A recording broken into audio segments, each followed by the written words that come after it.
30 வயசுலயும் முட்டி தேய்மானம் வரும். Oh my god. முட்டி தேய்மானம்னா 60 வயசுல தான் வரணும்னு கிடையாது. 30 வயசுல ஒருத்தர் முட்டி வலின்னு கிளினிக் வந்தாரு. அவரோட எக்ஸ்ரேல பார்த்தா கிரேட் 3 ஆஸ்டியோஆர்த்ரைட்டிஸ்.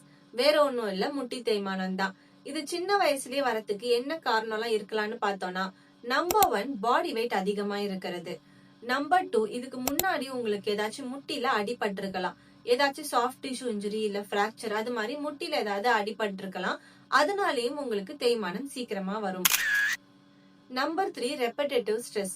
முட்டிக்கு ரொம்ப அதிகமா லோட் குடுக்கற மாதிரி, ஸ்ட்ரெயின் குடுக்கற மாதிரி ஆக்டிவிட்டிஸ் எல்லாம் பண்றீங்க. ஆனா அதுக்கு ஏத்த அளவுக்கு மசில் ஸ்ட்ரென்த் உங்ககிட்ட இல்ல அப்படின்னா அதுவும் சீக்கிரமா உங்களுக்கு தேய்மானம் வரத்துக்கு ரீசனா இருக்கும். அதனால வயசுங்கிறது one of the risk factor, அவ்வளவுதான்.